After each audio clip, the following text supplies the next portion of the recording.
ជំរាបសួរបបងប្អូនប្រិយមិត្តជាទីរាប់អានថ្ងៃនេះខ្ញុំសូមលើកយកសារៈប្រយោជន៍សុខភាពនិងកម្រិតនៃការហូបបន្លែគ្រឿងទេសមកចែកជូនបងប្អូនជាទីសន្តាប់ដូចតទៅបន្លែនិងគ្រឿងទេសធម្មជាតិទាំង12មុខខាងក្រោមនេះជាប្រភពនៃជាតិសរសៃ Fiber វីតាមីន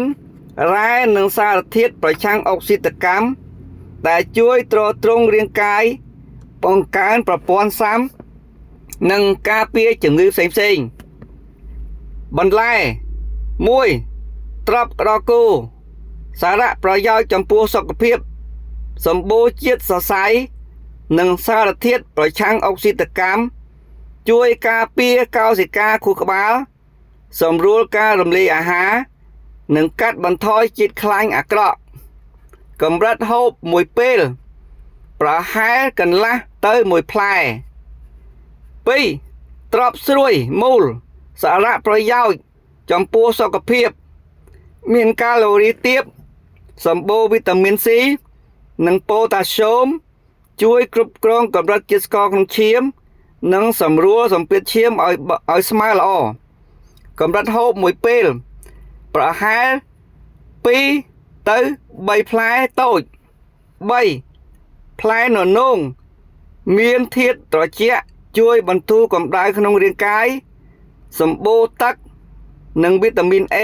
ជួយដល់កំហើញភ្នែកនិងការពារការទល់លាមកកម្រិតហូបប្រហែលកន្លះផ្លែ4ផ្លែពពាយសារៈប្រយោជន៍ចំពោះសុខភាពជាបន្លែដែលមានប្រូតេអ៊ីនខ្ពស់សម្បូរអាស៊ីតហ្វូលិកវីតាមីន E និងកាល់ស្យូមជួយពង្រឹងឆ្អឹងនិងគ្រាប់ឈាមកម្រិតហូបប្រហែល4ទៅ6ផ្លែត្រកួនសារៈប្រយោជន៍ចំពោះសុខភាពសម្បូរជាតិដែកជួយការពារជំងឺខ្វះឈាមនិងវីតាមីន A C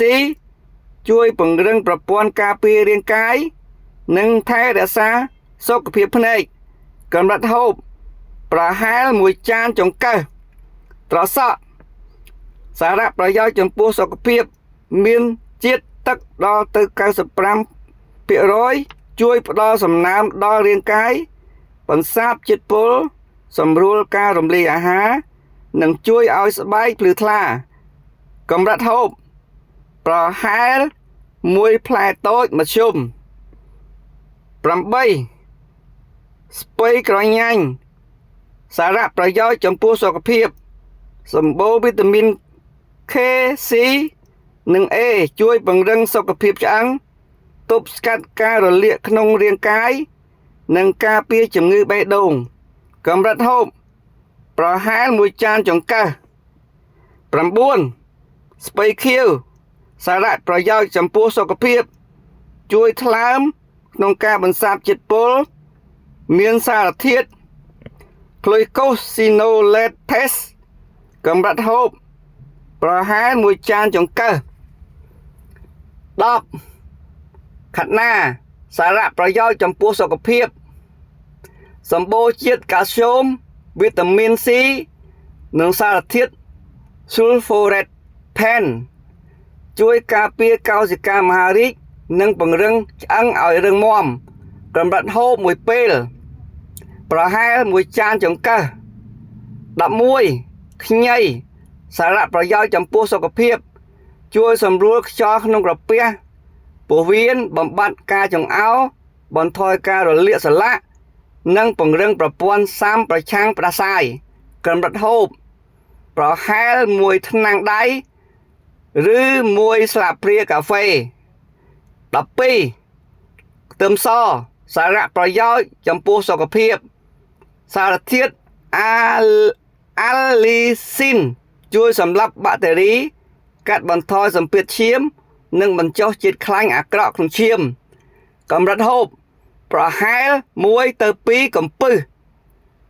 អរគុណច្រើនចំពោះការតាមដានស្ដាប់ដោយយកចិត្តទុកដាក់របស់បងប្អូនបើសិនជាបងប្អូនយល់ឃើញថាល្អសូមបងប្អូនជួយ share comment និង like ដល់វីដេអូមួយនេះផងបាទអរគុណបាទអរគុណច្រើនជម្រាបលាបាទ